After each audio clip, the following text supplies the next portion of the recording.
우리 지난주도 인사하고 수요일도 인사했는데 우리 어떻게 인사했죠? 무조건 잘 오셨습니다. 우리 앞뒤자고 한번 인사해 볼까요? 무조건 잘 오셨습니다.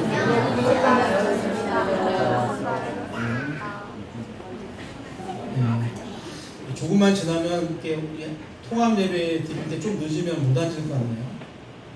너무 감사하고 또 카눈이라고 하는 태풍 또 잘 이렇게 지나가고 또 좋은 날씨를 통해서 하나님 앞에 함께 모여서 예배할 수 있도록 하신 하나님께 감사드리고, 특별히 우리 사무엘이 또 건강을 회복해서 함께 예배할 수 있게 해서 너무 감사합니다. 2020년 7월 19일 마가복음 강해 설교를 시작을 했습니다. 여러분, 시작했던 동기는 굉장히 간단합니다. 코로나로 모두가 힘들어하는 시간에 목회자가 특별히 좋아하는 그런 설교, 또 성도들에게 들려주고 싶은 그런 설교를 하는 것이 아니라, 본문이 정해지니까 강해 설교는 그날 본문에 따라서 한 주 한 주 설교를 해야겠다라는 그런 마음 때문에 긴 시간을 달려온 것 같습니다. 물론 중간에 다른 성경 말씀을 보기도 했지만 따져보니까 벌써 3년이 되었고 이제 한 장만 남겨두고 있는 거의 막바지에 온 것 같습니다. 마가복음은요, 오늘까지 하고 다음 본문은 이제 부활에 대한 이야기이기 때문에 다음 본문은 내년 부활주일날 하는 것으로 하려고 합니다. 그래서 오늘로 마가복음 강해는 실질적으로 이제 마지막이라고 생각이 됩니다. 오늘 읽은 본문의 말씀을 가지고 십자가의 가치가 나의 가치입니다 라는 제목으로 함께 말씀을 나누려고 합니다. 우리 주일학교 학생 한번 읽어볼까요? 시작. 우리 핸드폰 다 내려놓고 목사님만 보고서 오늘 예배를 드리면 좋을 것 같아요. 제3시 한국 시간으로는 아침 9시입니다. 그때 예수님께서 십자가에 못 박혀 달리셔요. 그리고 6시 한국 시간으로 12시가 되었을 때 성경을 보니까 온 땅에 어둠이 임했다라고 이야기합니다. 여러분, 하루 중에 가장 밝아야 할 낮 12시부터 오후 3시까지 그렇게 초자연적인 현상이 3시간 동안이나 지속되었습니다. 학자들은 그렇게 3시간 동안 어두워지는 이 현상을 어떠한 일시적인 일식의 현상이라고도 이야기하고, 또 사막에서 불어오는 그런 사막 모래가 온 세상을 덮었기 때문이다라고 그렇게 이야기도 합니다. 그러나 우리가 아는 것처럼 일식이 일어난다 해도 그 일식은 잠깐이잖아요. 그리고 6월절은 음력으로 늘 보름이었기 때문에 보름에는 또한 그런 일식이 일어나지 않는다라고 이야기합니다. 그리고 사막의 모래바람이라고 하는 것도 6월절은 그 이스라엘 국가에서 볼 때는 우기예요. 그러니까 비가 자주 오는, 그래서 모래가 그렇게 마르지 않는 늘 습한 그런 모래였기 때문에 모래바람이 불어서 그렇게 어두워진다라는 것도 설명이 되지 않습니다. 그럼 무엇으로 설명할 수가 있을까요? 성경은 여호와의 심판의 날에 해가 대낮에 지는 그런 현상이 나타날 것을 이야기해요. 특별히 아모스 8장 9절에 보면 그렇게 아모스 선지자가 이야기한 것을 봅니다. 결국은 예수님의 그 죽음의 시작, 예수님의 십자가의 죽음의 그 시작은 무엇을 이야기하냐? 예수를 믿지 않는 자들에게 심판의 시작이 된다라는 것과 같습니다. 그렇게 3시간 동안 어둠이 지속되는데, 겟세마네 동산에 3개의 십자가가 섰다고 이야기했잖아요. 그 중앙에 서 있는 그 십자가 위에서 큰 소리가 들려요. 우리 34절 읽겠습니다. 제9시에 예수께서 크게 소리 지르시되 엘리 엘리 라마 사박다니 하니, 이를 번역하면 나의 하나님 나의 하나님 어찌하여 나를 버리셨나이까 하는 뜻이라. 아멘. 여러분, 깊은 밤 잠들려고 하는 그 시간에 갑자기 우르릉 쾅 하면서 천둥 소리를 들어보신 적이 혹시 있습니까?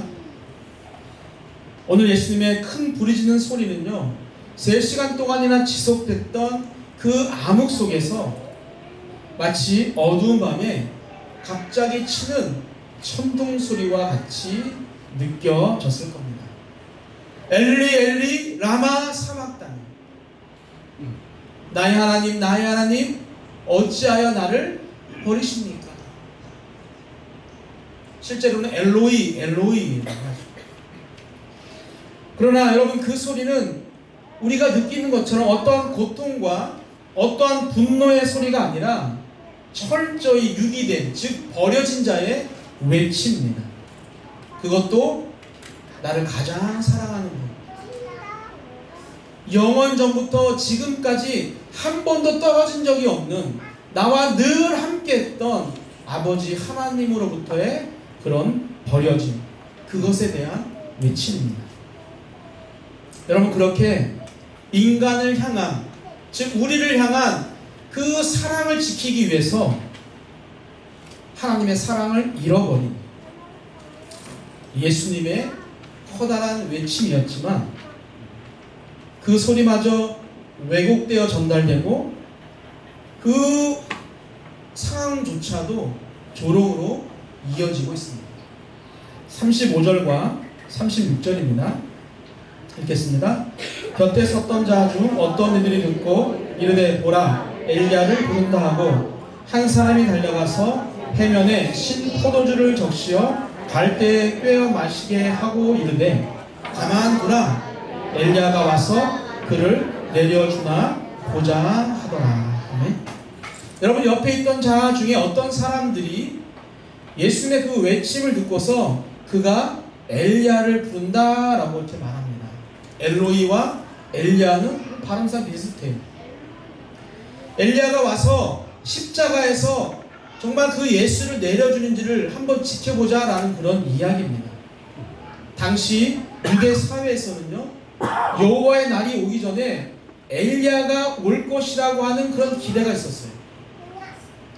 그리고 엘리야가 어려움에 빠진 의인들을 구하고 돕기 위해서 반드시 올 거라고 하는 그런 전통적인 생각들도 유대인들은 가지고 있었습니다. 그러니 엘리야가 와서 그를 내려주나 보자라는 이 말에는요, 그런 뜻이 숨어 있는 거예요. 만약 예수가 너 말처럼 하나님의 아들이거나 너 말처럼 의인이라고 한다면 엘리야가 와서 도와주지 않겠냐고 하는 그런 비아냥 섞인 조롱의 말인 것이죠. 그리고 신포도주를 해면에 적시고 갈대에 꿰어서 마시게 합니다. 예수님이 그것을 마셨는지 안 마셨는지에 대해서는 성경은 기록하지 않아요. 당시 신포도주는 포도주보다 가격이 저렴해서 군인들이 좋아하는, 또 서민들이 즐겨 마시는 그런 술이 아니라 음료였다고 합니다. 누군가가 전해준 그 신포도주는요, 예수님의 갈증을 해소해 주려고 하는 그런 목적보다는 십자가 위에서 정말 처참하게 죽어가는 그 예수의 생명을 조금이라도 더 연장시켜서 그 초라한 모습을 조금이라도 더 보고 조금이라도 더 조롱하고 싶은 죄된 인간의 모습이라고 보는 것이 맞습니다. 여러분, 십자가에서 그렇게 6시간 동안 달리신 예수님은 큰 소리를 지르시고 숨을 거두십니다. 마가복음에서는 그 소리가 무엇인지 기록하고 있지 않아요. 그러나 우리가 공관복음을 우리가 통합적으로 보게 되어지면 십자가 위에서 총 7마디를 하시는데, 이 위에 하신 말씀은 무슨 말씀이냐면 내 영혼을 아버지께 부탁합니다 라는 말과 다 이루었다라고 하는 이 두 말씀만 남기셔요. 그래서 예수님께서 큰 소리로 지르셨다라고 하는 것은 아마도 그 두 말 중에 하나일 것이라고 생각합니다. 그렇게 예수님은 십자가의 고통을 이기지 못하고 숨을 거두세요. 그때 아주 놀라운 두 가지 반응이 일어납니다. 하나는 성소가 그 안에 있던 휘장이 어떻게 위에서부터 아래까지 찢어지는 그런 현상이고, 다른 하나는 백부장의 반응입니다. 먼저는 찢어진 그 휘장이 성소와 지성소를 가리던 휘장인지, 아니면 안뜰과 성소를 가리고 있던 휘장인지에 대해서는 제가 여러 가지 주석집과 책을 보게 되어지면 다 학자들의 의견이 갈려요. 그러나 중요한 것은요, 휘장이 찢어지는 것에 대한 어떠한 상징적인 그런 의미입니다. 예수님께서 십자가의 죽으심으로, 그래서 그 휘장이 찢어지는 그것을 통해서 그동안 하나님과 우리를 가로막았던 어떠한 장벽이요 무너져 버렸다는 겁니다.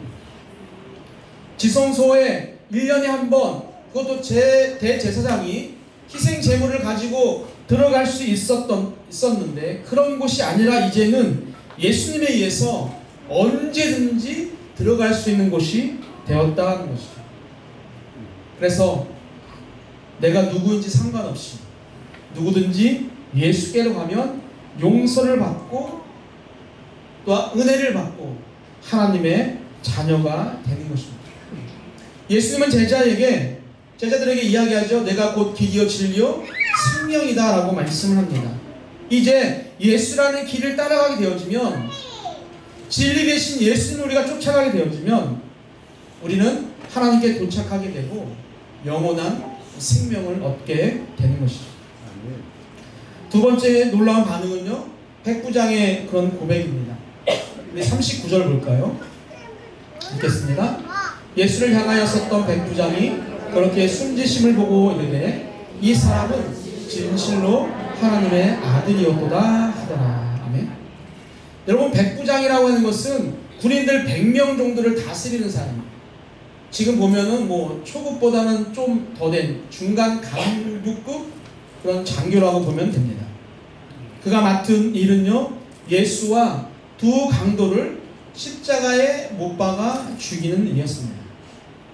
그렇게 백부장은 예수가 죽어가는 모습을 현장에서 지켜보고 있었어요. 그런데 그가 많은 십자가의 그런 처형을 해보았을 텐데, 그날따라 무엇인가 처음부터 이상했어요. 태어나 처음 대낮이 갑자기 3시간 동안 어두워지는 것을 경험했고, 또 예수님의 죽음과 동시에 성소의 휘장이 위에서부터 아래로 찢어지는 엄청난 것을 경험합니다.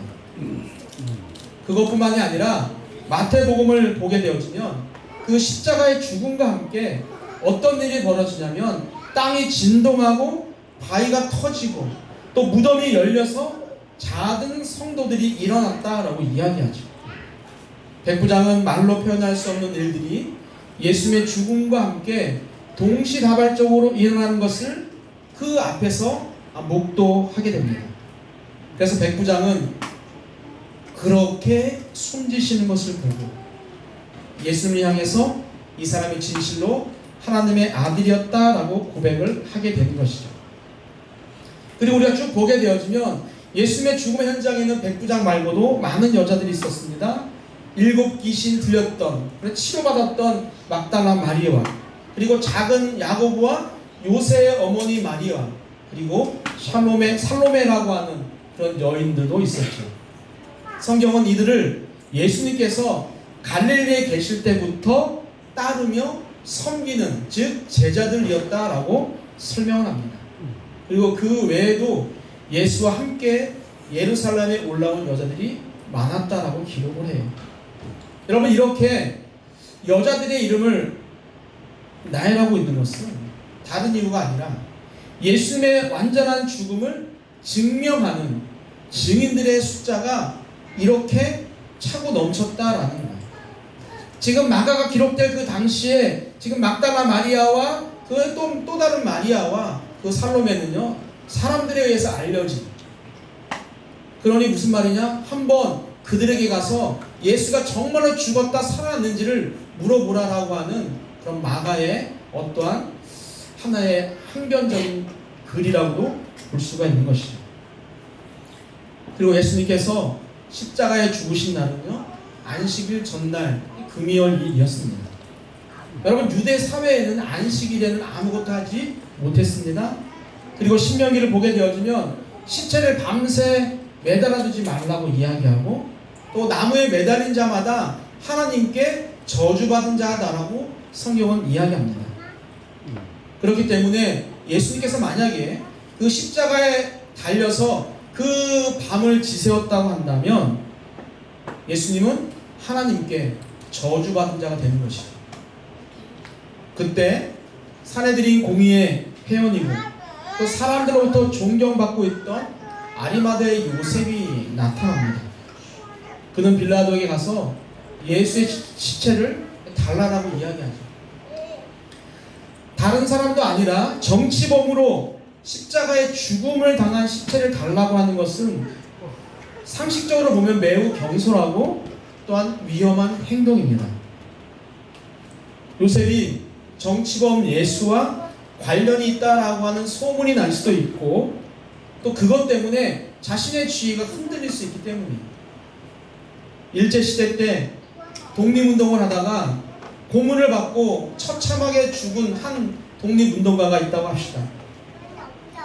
그때 그 일제시대 때 공무원, 고위공직자, 지금으로 말하면 뭐 장관 정도 되는 사람이 가서 일제 총독부에 들어가서 그 독립운동가의 시체를 달라고 하는 것과 아주 흡사한 그런 이야기예요. 자신의 미래가 한순간에 확 날아갈 수 있는 정말 이해할 수 없는 행동을 하게 됩니다.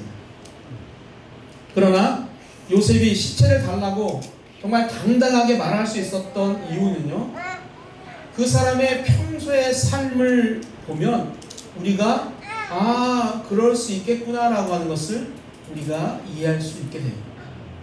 누가복음 23장 51절입니다. 읽겠습니다. 그들의 결의와 행사에 찬성하지 아니한 자라. 그는 유대인의 동네 아리마대 사람이요 하나님의 나라를 기다리는 자라. 지금 이 51절은 요셉을 설명한 그런 구절입니다. 여러분, 요셉은 예수님을 십자가에 죽이려고 하는 어떠한 재판과 심판에 찬성하지 않은 사람이었고, 하나님의 나라를 기다리는 자였어요. 여기서 하나님의 나라를 기다리는 자라는 말은요, 내가 은혜 받을 때, 아니면 내가 형통할 때, 내가 생각한 것처럼 무엇인가 척척척 진행될 때 찾는 것이 아니라 지속적으로 내 환경이 어떠하든지 간에 늘 예수를 기다리고 있었다라는 그런 이야기입니다. 여러분, 그렇게 요셉은 예수님의 시체를 받아서 자신의 가족을 위해서 준비한, 그리고 아직까지 한 번도 사용하지 않은 새 무덤에 예수님을요 유대식으로 장례를 치릅니다. 이것이 오늘 33절부터 47절에 나오는 이야기입니다. 사랑하는 성도 여러분들, 오늘 본문을 가지고 10번, 20번도 설교를 할 수 있겠지만 이 시간 나누고 싶은 것은요, 딱 두 가지예요. 몇 가지? 우리 주일학교 몇 가지? 두 가지. 9번만 참으면 돼요.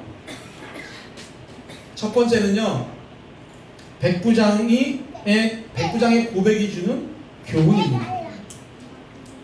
여러분, 제자들은 무려 3년이나 예수님과 함께 먹고 자며 동고동락했어요.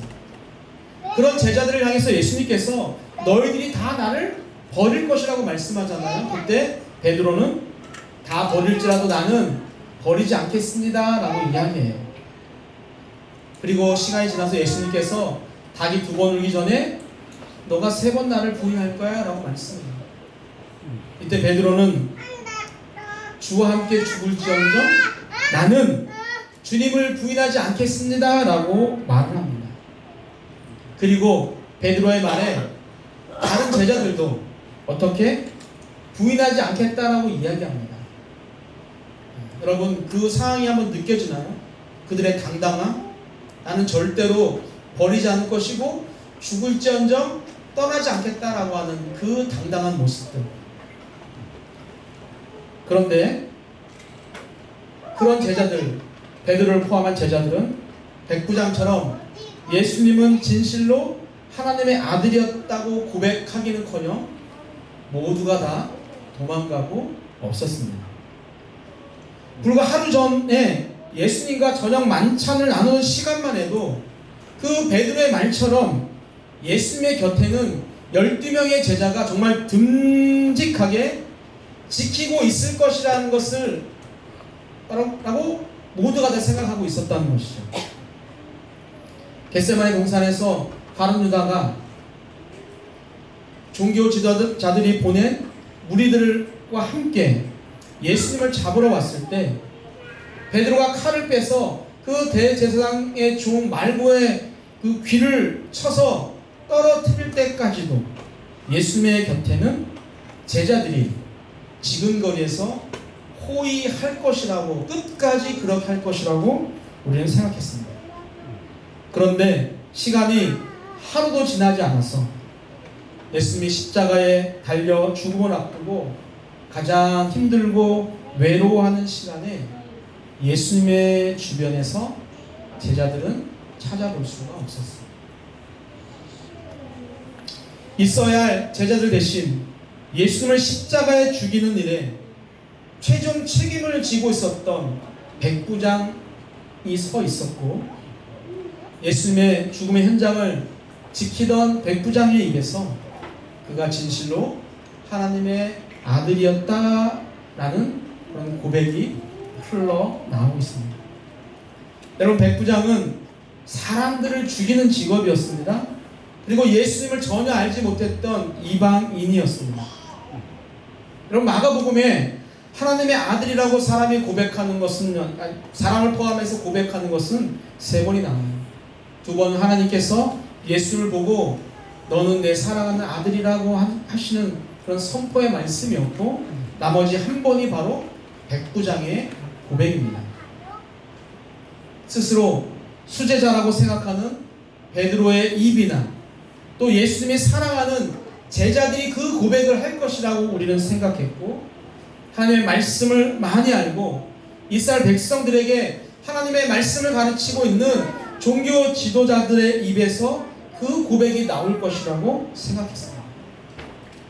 그러나 전혀 하나님과 관련 없는 마가복음의 이야기의 주인공도 아닌, 이야기가 거의 끝나가는 15장 마지막에 나와 있는 예수님을 죽이려고 등장하는 그런 엑스트라였던 백부장의 입에서 그 고백이 나오는 것이 충격적인 것이죠. 백부장의 고백을 통해서 현재나 과거의 모습으로 사람을 판단하는 것이 얼마나 위험한 일인 줄 알게 되었습니다. 그리고 제 마음을 바꾸는 그런 계기도 되었습니다. 죄송하지만 예배 시간에 거의 매주 조시는 분들이 있습니다. 그분들을 볼 때마다 참 마음이 안타깝고 또 불편했어요. 어쩌면 그런데 그분들 중에 한 분이 먼저 고백할 수 있겠구나 하는 생각을 해보았어요. 예배 시간마다 10분, 15분 늦는 분들, 또 예배가 끝날 때 오는 사람들도 있어요. 어쩌면 그분들이 먼저 고백할 수도 있겠구나. 예배 시간에 손을 들고 거룩한 모습으로 찬양하는 사람들보다 찡찡거리고 떠드는 어린아이들이 우리보다 먼저 예수를 하나님의 아들이라고 고백할 수도 있겠구나. 여러분, 그렇다고 늦어도 된다거나 졸아도 된다는 이야기는 아니에요. 어느 누가 예수님을 구주로, 어느 누가 예수님을 하나님의 아들로 고백할 줄 모른다라는 그런 이야기입니다. 그러므로 보이는 외모와 가지고 있는 어떤 부와 또 직분으로 미리 판단하는 어리석은 자가 되지 않아야 합니다. 그리고 예수님을 구주로 고백하게 되는 것이요, 반드시 오랜 시간이 필요한 것도 아니라는 거예요. 그럼 백부장은 예수님과 6시간만 같이 있었어요. 그런데 그 6시간 같이 있었던 백부장의 입에서 그 예수를 보고 죽어가는, 그것도 죽어가는, 십자가에서 부활하는 막 영광스러운 모습을 본 것이 아니라 그 십자가에서 아무런 반응도 하지 못하고 죽어가는 그 예수를 보고 진정 하나님의 아들이었다라고 고백을 했다는 것이죠. 마가복음에 나오는 변화된 많은 환자들은요, 모두가 정말로 길지 않은 시간에 예수님을 구주로 영접했어요. 다시 말씀드리지만 백부장도 6시간 만에 십자가에서 죽어가는 예수를 보면서 진실로 하나님의 아들이었다라고 고백을 했다라는 것이죠. 사랑하는 성도 여러분들, 누구도 사람의 미래를 알 수가 없어요. 우리 옆에 계신 분들 한번 볼까요? 어떻게 보여요? 좀 만만해 보여요? 내가 훨씬 높아 보여요? 나보다 훨씬 낮아 보입니까? 그런 생각보다는 나보다 먼저 하나님의 아들 예수 그리스도를 구주로 고백할 수 있는 멋진 동역자로 생각하기를 주님의 이름으로 축복합니다. 그리고 다시 한번 보세요. 달라 보일걸요? 나보다 더 빨리 달려가고 있네. 마지막 두 번째, 나의 가치에 대한 이야기입니다.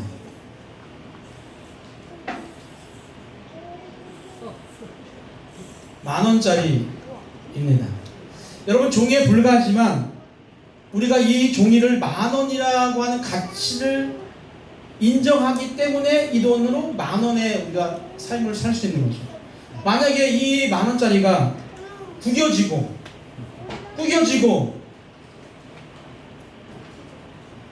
찢어져서 가짜 돈입니다. 찢어진다 해도 이 새 돈과 이 찢어진 돈이 가치가 달라지진 않아요. 여러분, 조금 더럽혀졌다고, 구겨졌다고, 찢어졌다고 그 가치가 9,000원, 8,000원 떨어지지 않는다는 거예요. 오늘 이 자리에 함께한 우리의 가치도 그렇습니다. 내가 남보다 부자로 살건, 내가 남보다 좀 가난하게 살건, 내가 남보다 많이 배웠건, 남보다 배우지 못했건, 나의 가치는 여전히 하나님의 아들인 예수님이 나를 위해 흘리신 그 피, 즉 예수님의 목숨과 바꾼 그 가치는요, 영원히 변하지 않는다라는 것입니다. 따라서 현재 여러분의 모습을 보면서 스스로 과소평가하거나 또 반대로 나와 함께하는 신앙의 그 동역자들의 어떠한 모습들을 보면서 우습게 여기면 안 된다는 것이죠. 나는 물론이고 나와 함께하는 모든 성도는 내가 우습게 여길 만큼 미천한 가치를 가진 사람은 단 한 명도 없기 때문입니다. 그래서 우리는 서로의 가치를 인정하고 또한 힘을 내고 서로를 응원하는 그런 공동체가 되어야 합니다. 목사인 저는 성도님들을 하나님께서 맡겨주신 하나님의 그 자녀라고 하는 가치를 인정하고 응원하고, 또 성도님들은 목사의 가치를 또한 인정하고 또한 응원해야 합니다. 새로 오신 분들에게 교회나 목사의 단점에 대해서 말하기보다는 장점에 대해 말하는 것이 좋아요. 여러분, 사람은 영리해요. 그래서 단점은 내가 말하지 않아도 교회에 조금씩 적응하면, 한 달 정도만 나오면 목사가 어떻고 교회가 어떤지 다 알게 돼요. 굳이 적응도 하기 전에 적응도 하지 못한 분들에게 교회의 단점, 목사의 단점을 굳이 내 입으로 이야기할 필요가 없다는 거예요. 저는 인정합니다. 여러분 앞에 서 있는 저는요, 정말로 부족하고 정말로 연약한 목사입니다. 다른 훌륭한 목사님들에 비하면 기도도 별로 하지 않고 말씀도 별로 보지 않아요. 그러나 그것이 사실이다 할지라도 연수 한들교회라고 하는 이 공동체를 이끄는 일에 하나님께서 부르셔서 사용한다라고 하는 그 마음이 여러분 안에 있다면 단점을 드러내기보다 덮어주고 격려하고, 또 우리가 제가 작년에 이야기했냐, 한 1년만 정말 교회를 칭찬해보자. 어느 곳에서나 누구를 만나거나 칭찬의 말을 하는 것이 공동체를 살리는 것이고 또한 하나님이 원하시는 방법이에요. 당신은 그렇게 살았냐고요? 저는 그렇게 못 살았어요. 그래서 지금 여러분들이 이야기하는 거예요. 그렇게 살면 안 되더라고요. 여러분, 수요 예배 때 말씀드린 것처럼 롯은요, 소돔을 멸하라고 하는 어떠한 절체절명의 순간에도 어떠한 잔꾀를 가지고 천사와 거래를 해요. 처음 듣는 이야기입니까? 가셔서 유튜브로 수요 예배를 들어보시면 좀 얘기를 했어요. 여러분, 한시가 급하다는 것을 알고 롯은요, 잔꾀를 부려서 먼 산이 아닌, 하나님이 가라고 한 그 산이 아닌 가까운 소알 성읍으로 들어가고자 합니다. 여러분이라면 어떻게 하시겠어요? 살려주기 위해서 저쪽으로 가라고 하는데 나는 이쪽으로 가겠습니다 라고 지금 이야기하는 거예요. 그때 바로 소돔성을 멸하는 것이 아니라 롯의 잔꾀를 기다림의 시간으로, 즉 그 롯이 소알까지 도착할 때까지 기다리는 그 기다림의 사랑으로 덮어주셨던 것처럼 오늘 우리 안에 그런 하나님의 사랑이 필요한 때입니다. 왜 그럴까요? 예수님은 우리가 버림받지 않도록 대신 버림받으셨고, 또 우리가 죽지 않도록 대신 십자가의 죽음을 선택하셨기 때문입니다. 여러분 안에 하나님이 나를 절대로 버리지 않을 거라고 하는 그런 확신이 혹시 있습니까? 한번 손 한번 들어볼까요? 나는 절대로 하나님이 나를 버리지 않을 거야. 아, 우리 초이자매가 제일 크게 들리네요. 저도 있어요. 그런 확신이 있습니다. 여러분 안에도 동일하게 그런 확신이 있어야 돼요. 그 확신은 다시 말씀드리지만 버림받을 나를 대신해서 아들 예수님이 버림을 받았기 때문에, 우리의 죄를 정결하기 위해서 죄인이 나를 대신해서 십자가에 예수님이 죽으신 것, 그것이 바로 어떠한 상황 가운데서도 하나님께서 나를 절대로 포기하지 않는다라고 하는 그런 확신의 행동을 우리에게 보여주시는 거예요. 나의 죄를 대신해서 예수님께서 십자가에 죽으셨다고 하는 그 확신이 있습니까? 그렇다면 여러분들 하나님이 절대로 버리지 않으셔요. 이것이 예수님을 포기하면서까지 지키고자 했던 바로 여러분의 진정한 가치입니다. 여러분의 가치는 그렇게 높다니까요. 좀 당당하게 우리가 어깨 펴고 살았으면 좋겠어요. 우리 그 가치를 서로 인정해주면서 서로를 사랑으로 덮어주는 아름다운 산돌의 공동체가 되기를 주님의 이름으로 축복합니다.